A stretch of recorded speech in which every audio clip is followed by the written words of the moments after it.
So, with a lot of the continuing drama in regards to the price of entry into Flesh and Blood, more specifically the price of competitive entry into Flesh and Blood, I wanted to give you guys some options to talk about in regards to getting into Flesh and Blood at a very, very low entry point, as well as how much it actually costs somebody to be truly competitive in Flesh and Blood, and how the price of the cards is the least of your worries.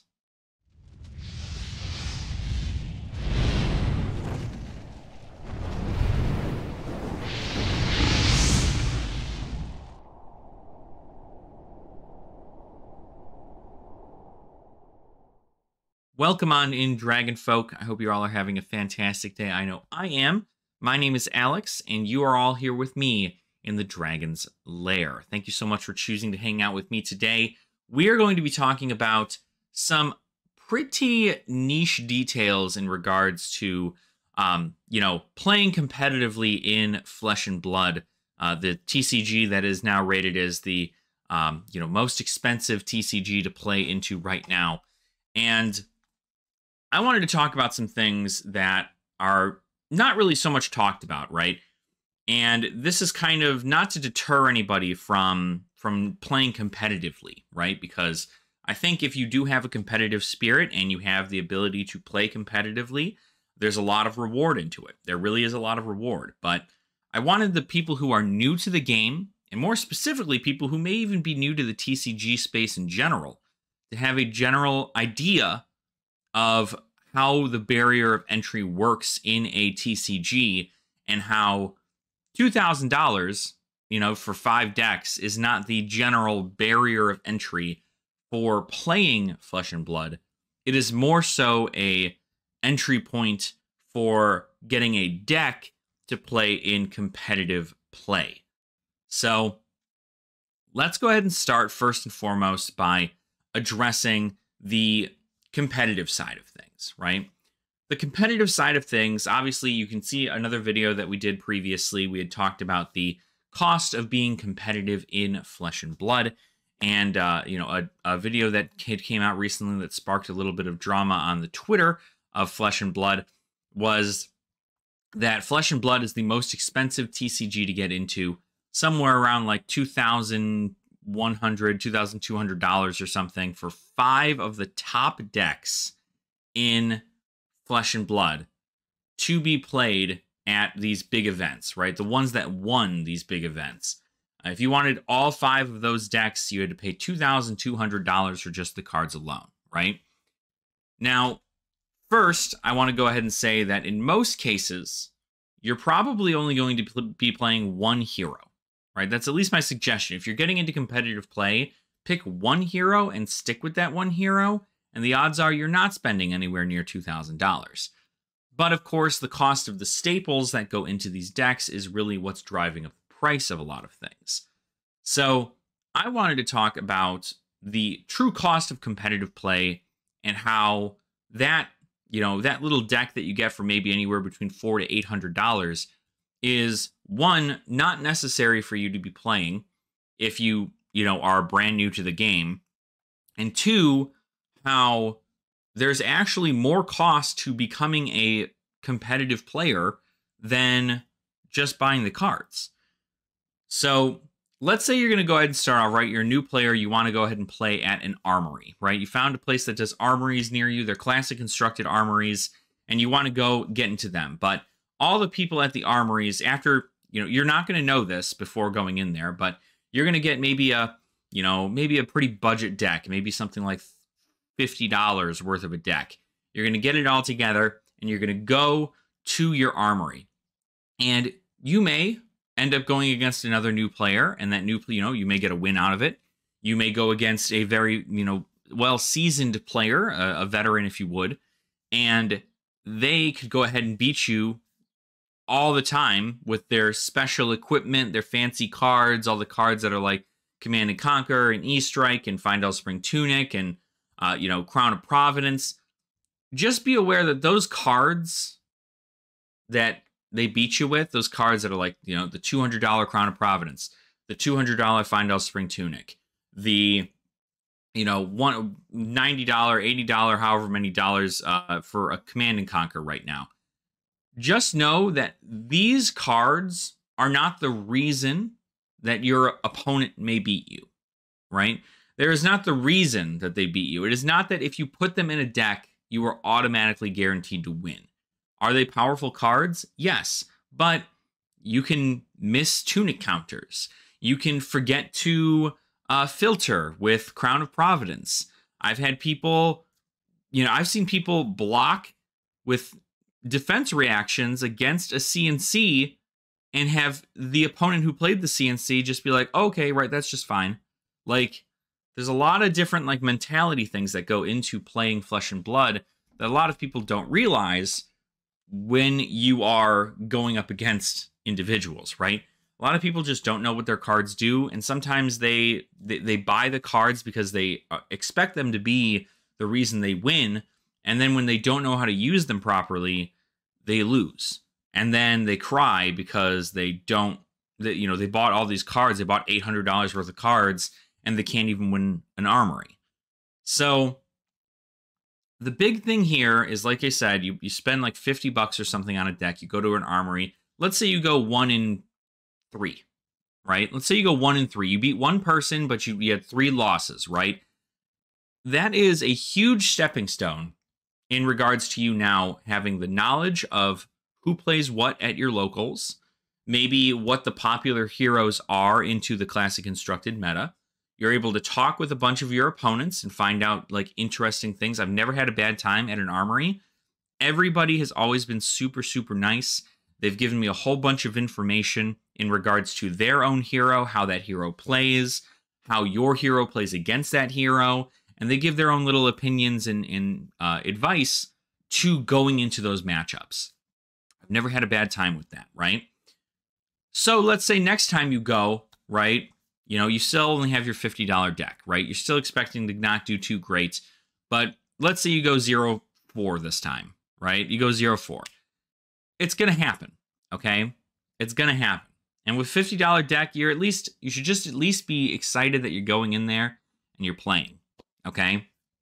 But now you're looking at all these people and you're going, okay, so obviously if I want the best version of this deck, I need to buy a Fyendal Spring Tunic, a Crown of Providence, 3 Command and Conquers, and 3 E-Strikes, right? If you get all 4 of those, that's somewhere around like $800 some just for everything in that regard there. Maybe like 700-ish, a little bit. So 700 for everything there for just those cards alone. But guess what? The rest of your deck is pretty inexpensive as far as things go. So you're still spending a little bit there, but do not just buy everything at once, right? Something I did is when I first went to an armory, I was playing Dromai, but I was playing Dromai with a budget build that had a bunch of stuff from the Blitz deck and had a bunch of like, you know, not even the same amount of rare dragons. I didn't even have the majestic dragons in there yet. And I went in and I played and I went 0-4. But the next week I went, or not even the next week, the week after, I ended up saving up enough money to buy a Flamescale Furnace, which is like, it was like $90 or something at the time. So I bought a $90 Flamescale Furnace, which was a huge upgrade to my deck. And then I won a game, right? And then I proceeded to win another game. And then the next time I came in, I realized that the meta at where I was going to at the time, being Min-Max Games, shout out to you guys, you're awesome. I found out that the meta at the time was very Guardian heavy, Guardian and Brute heavy. So because of that, I went ahead and went, well, what's a card that's going to help me against them, right? I looked up some matches on YouTube. I looked up a whole bunch of different things. I got advice from other players at the LGS, and guess what I found out? Ghostly Touch is huge into this deck. So I spent $40 more, and I bought a Ghostly Touch, right? And that was only a couple weeks later. So it's been a month, and I've only bought 2 legendaries in a month, right? That's still like $120 or something at the time, or $130 at the time. And so I'm not buying any of these Fyendal Spring Tunics or anything, but that's just because I'm playing a deck that doesn't need them. And it is, you just continue to roll that up, right? Save up some money For those of you who don't know, you can always, do like DoorDash or some kind of side hustle to pick up some money on the side and use that money to get something like a Findel Spring Tunic or a Crown of Providence or even if it's just one copy of Command and Conquer, that's better than no copies of Command and Conquer. So you have all that happening. You're upgrading your deck. Everything is fine there. And now your deck is at a level in which you can compete at a high level with everybody else there who's at a high level of competition. Now you decide, well, now I'm kind of getting like 3-1s and 4-0s in my armory. I'm doing pretty good into my armories.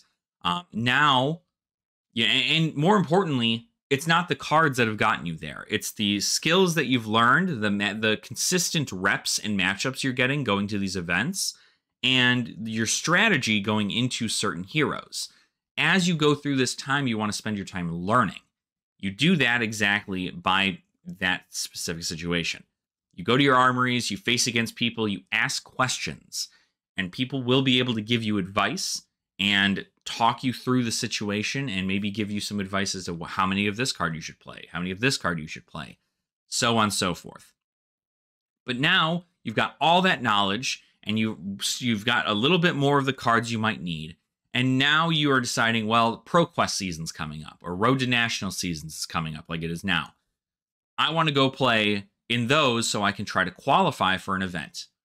You go, you spend your $30 or something, or however much it is, wherever you guys are, and you enter into this Road to Nationals event in order to try and win an invitation to the national championship.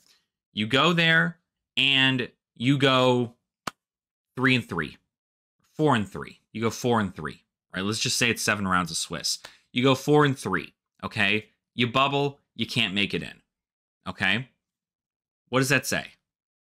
Did the cards get you to where you needed to go? Or did you not have enough knowledge into other matchups? Because most people only have matchups into people that they have at their locals. But some people don't branch out to learn about other things, right? If you've never seen a Kano at your locals and you go and play against a Kano at Road to Nationals, you're not going to know what to do, right? That's the case with Bolton in most cases. Most people aren't playing Bolton because Bolton is, not a popular hero right now for some reason. He's not a popular hero. And because he's not a popular hero, most people don't know how to play into him. So when you play into Bolton, you're confused because you don't know what to look for. And that's a big problem, right? That's a misstep in you not believing that there would be different competition at your Road to Nationals. So now that you kind of have a general idea about that, you go back to your armories. You play through a few more armories, or maybe you go try again at another Road to Nationals. And you go 3-4 this time. Still you're not able to make it to top 8. Didn't happen. Okay, so what are you going to do after that then? Right? Are you going to continue to learn, or are you going to quit the game?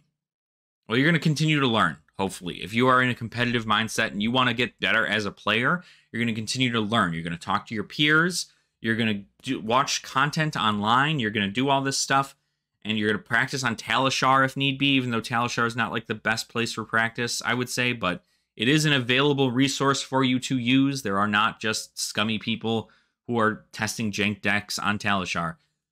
You have all of these resources put into you to be able to do that. And then, let's say ProQuest comes around, so you want to get an invite to the Pro Tour. You've done nothing but win armories, or you're at least doing super, super good into armories. You're learning new strategies. You're testing out heroes. Some metas have changed. You're keeping up with everything, and then boom, ProQuest is here. Now, you're going to go ahead and try to go in for the ProQuest. You win your ProQuest.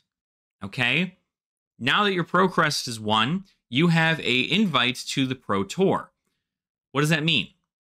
Well, now that you have an invite to the Pro Tour, you now, and also a gold cold foil, mind you, you have an invite to the Pro Tour, which means that now you have to figure out where the Pro Tour is. If you're lucky, the Pro Tour is in your backyard.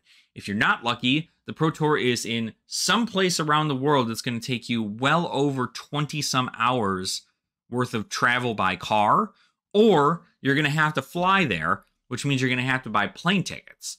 Plane tickets, in most cases, at least from continental US to continental US, you're looking somewhere around like $200 some one way. So probably right around $400 to $500 after taxes and fees. Then you're going to have to get a hotel or an Airbnb. And that's going to cost you, again, for like a 3-night stay, for instance, that's going to be another anywhere between $500 to $800 probably. Maybe nowhere near $800 if you know where to shop, but you got all that stuff there, $500 to $800. You're already looking at well over $1,000 in just travel costs alone. Then you also have to pay for food. You have to eat while you're out there. Otherwise, you're not going to be in a good brain space to be playing competitively. You're not going to be able to attend any of these other, these big Pro Tour events, right? On an empty stomach or with no water. You're hurting yourself at that rate. So you've got all that happening, right? You got the entire thing there happening, and now you're there. You spent thousands of dollars on food, travel, any other small expenses you may have. Maybe you've changed decks in that time from between Road to Nationals and ProQuest, and now you're there. And so now you've spent more money on a different deck because the meta has changed, or maybe your hero hit Living Legend, and now you've done that. Now you're at the Pro Tour, okay? Now you have to make top 8, okay? Because making top 8 will help pay for like everything, right? But if you don't make top 8, you get like $1,000 or like $2,000 sometimes. But that's only in the top like 64. All right, top 64. That's how you get your some money.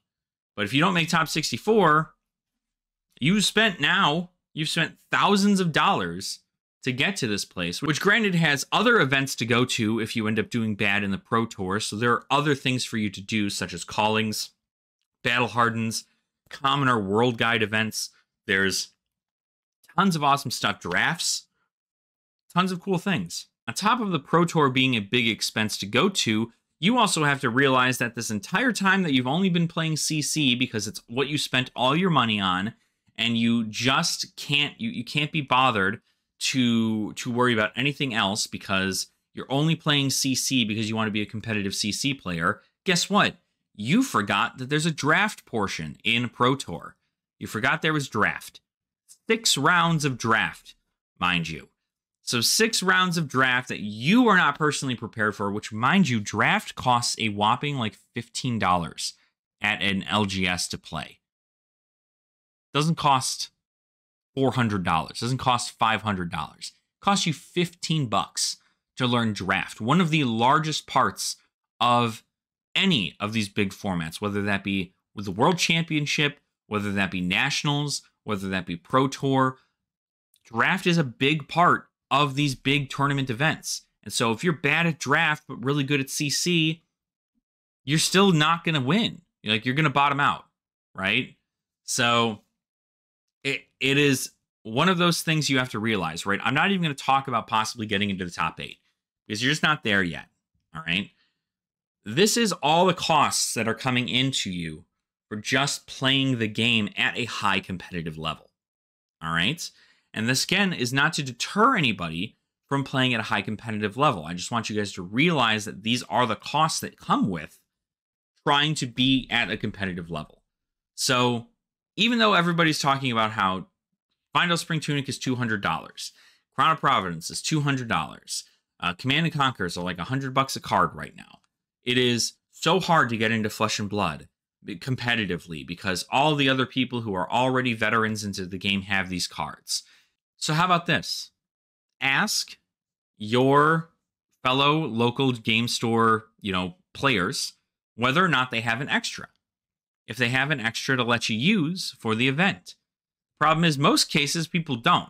Most people don't have 2 Findel Spring Tunics or 2 Crown of Providences unless they pulled them already and they were just looking to wait to sell them. But in most cases, they do not have those extra pieces. But if they do have extra pieces, or they're playing a hero that, or you're playing a hero that they're not playing, in most cases, they're more than happy to give you those expensive cards and have you put them into your deck so that you can go ahead and play around with them to kind of test the waters and see how it is when you have these cards. But again, I wanted to be explicitly clear. The price of your deck does not equate to the skill level you will need to be able to win something like a Pro Tour. You do not just get to pick up an $800 deck and win. You have to have the skill and the knowledge and the testing in order for you to have a good idea about how their matchups are going to work, how to play into each matchup. It's very important when that happens. So there's a lot more to it than just the cost of the deck. There's also the cost of time and putting all that time and effort into learning the deck, learning your matchups, learning everything there. But that's competitive play. Let's talk about barrier of entry, okay? Barrier of entry being completely different than competitive play. Strictly because barrier of entry is how much it would cost you to start playing Flesh and Blood. How much it would cost you. So the answer is even lies within what we talked about earlier. $15, right? $15 can get you to start playing Flesh and Blood. Go to your local game store, find out what days they do draft, or get people there who are already playing Classic Constructed and ask if anybody wants to do a draft night. You can buy a box for anywhere between like $80 to $100 or something. And you can, not even that, you can probably get them for like, you can get like Tales of Aria boxes for less. You can get Uprising boxes for like $75. So any of these here you can get, and you can utilize these as draft format. Draft, of course, everybody's on the same playing field. It's all cards only from the box. No cold foils can be used. It's all on a level playing field with no money involved. And draft, again, is a huge thing into the competitive scene. A lot of Flesh and Blood is built around draft. So it is important to know how to do that. So even if you started at the draft level, great. If you just want to play draft in limited, sealed or draft or however much you want, if that's all you want to play, fine. That's good. You still have an opportunity to do some awesome stuff in the competitive scene of Flesh and Blood at a tournament level, even if you just know draft. But if you want to then take all the cards that you've been getting from your drafts, maybe you pulled a legendary, maybe you pulled a fabled, maybe you pulled these awesome majestics, these specializations that are like 20 cards a piece or something, or $20 a piece or something. You pull those, and now you can utilize them in your deck, right? And now you can take a Classic Constructed deck that you wanted to play, a hero that now you're maybe a little bit more familiar with. You can go ahead and pick up that hero, and you can upgrade that deck over time. And guess what?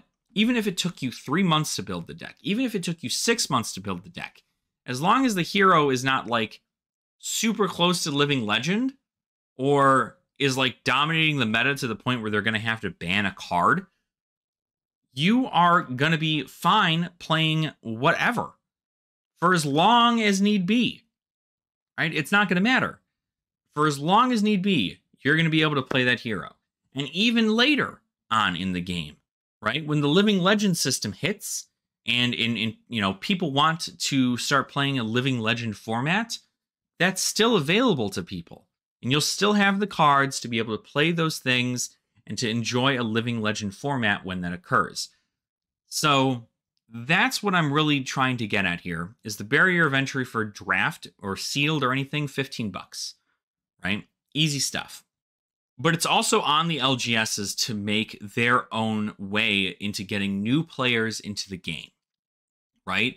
This is a problem for some people who go to their LGS and they see that everybody else has a $400 to $800 deck and realize that, oh, I don't have that kind of money to drop into the game as of right now, so I'm not going to continue going to my armory to then get my butt whooped 8 ways to Sunday and then go home and be like, yeah, that was cool, right?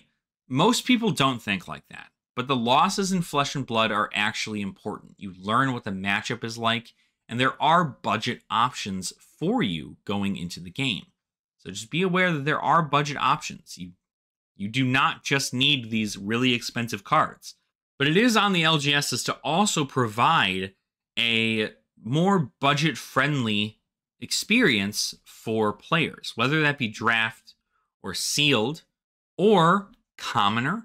There's even a Blitz pre-con format that you can do where literally you can just choose a random Blitz pre-con or something of the sort. I believe I just saw a awesome thing that Gameshaven is doing. I'm not sure where they're located off the top of my head, but Gameshaven is doing a Outsiders Blitz Precon League, essentially. So in the first week, you get a random Precon, and then you just play into a random Outsiders Precon. You get a random Outsiders Precon, and you get that all in there, and everybody just plays on the same playing field as a Precon there. But then, the second week of the league, you pay $10 and you get some packs. And you open up those packs, and then you can add cards into your Blitz Precon deck to upgrade it so that you can then play into a new week with new cards and upgrade it into other stuff there. So that is a really, really cool concept that I think a lot of LGSs should implement. It gets people in the door who don't have anything or, are looking to start getting into the game. It gets them into a competitive format like Blitz, which is fairly competitive, but it is a lot more lax and chill, I would say, compared to Classic Constructed. It's nowhere near as, it's not nowhere near, but it's not as popular as Classic Constructed, but Blitz is still a pretty highly competitive format. A lot of people do still like to play Blitz. Battle hardens all over the world are done in the Blitz format in most cases. So there is Blitz available as a format for these big events that do have prize money. So keep that in mind. And these Blitz precons and the commoner events, even commoner events being events that are only run, every deck only has common cards in it. And then your equipment and your hero can be rare or common. But no Majestics, no Legendaries, no Fableds, and none of it. You're able to run that stuff you're able to just run rares and commons in your deck in Commoner. And that's a beauty of it because guess what? Those decks also only cost like $15. And in most cases, an LGS can just make some out of the bulk they get from their boxes. They can just make a fun little Commoner deck for people. And if people want to borrow it during the event, you can be like, yeah, I don't have the money for like a deck. Like, do you have like decks that you can rent? Have them rent a deck for $5. And if they want to take it home, give them $5 more. They can take the deck home for themselves. Like, it's really awesome when you have opportunities like that. But from what I see, most LGSs are only focused on Classic Constructed. And if you're only focused on Classic Constructed, probably the most expensive format in Flesh and Blood, then of course you're going to see some backlash from new players. New players may not want to play as often. New players may not want to get budget options to play. New players may end up feeling like they're they're being gatekept from playing the game because they do not have that kind of money. But like I had said, in order to buy a Final Spring Tunic, you only need about $200. Okay, I used to DoorDash. I can DoorDash for 2 weeks and get $200 outside of my main job, my 9 to 5. I can DoorDash for 2 weeks and get $200, and that's your investment. And now you have a Findel Spring Tunic. You have the card that you've been wanting to get, and all it cost you was a little bit extra work, but you got it. You have it, right? And it's a card that will stay at that value, if not fluctuate just a little bit, maybe a little bit down or a little bit up, but it will stay right around that area because guess what? It's not going to be printed as a buy a box promo. Because if it was printed as a buy a box promo, the entire game in its economy would probably shatter. And LSS does not want that to happen.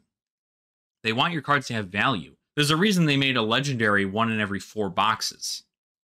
That's because they want you to be able to find these rare cards, these cards that you can use for your hero or for a hero. Maybe you're just looking for ideas to build a hero.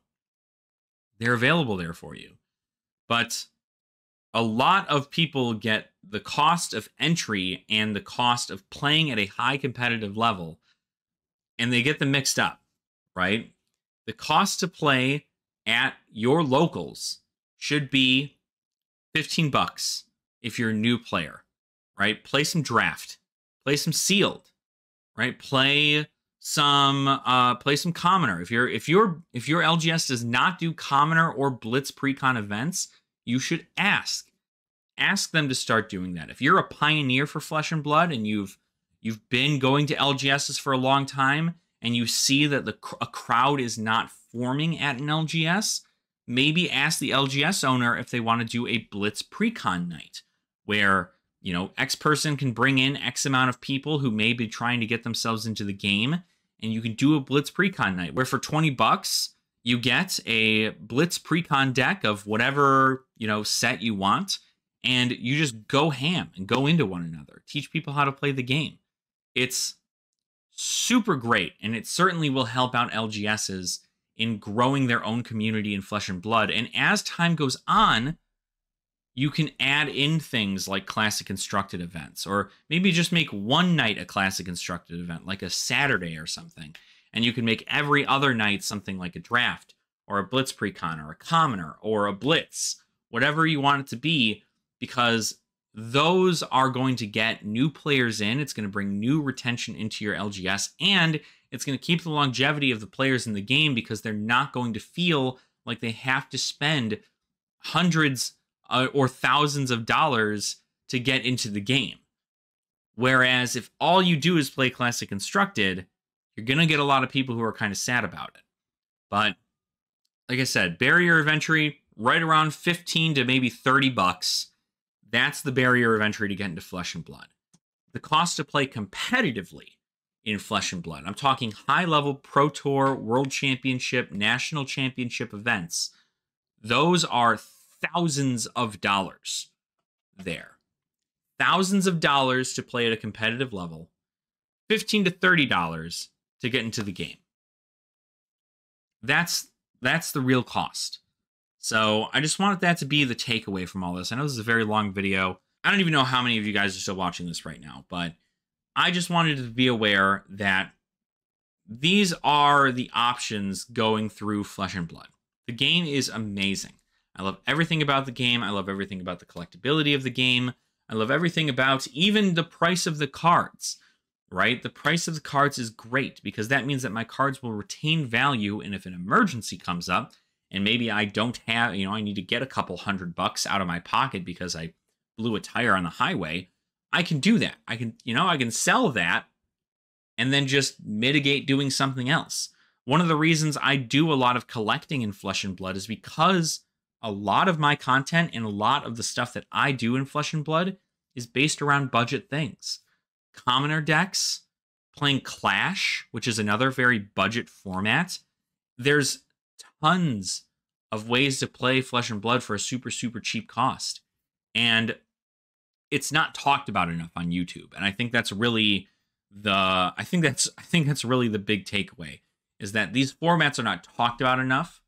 And because they're not talked about enough, people just assume that you have to get into the expensive format in order for you to play the game. So this is my shout out to all of you. Play Commoner, play Clash, play your Blitz Precons. Just go grab some Blitz Precons from your LGS and go home with some buddies and just slam down some cards. Learn the game at your own pace.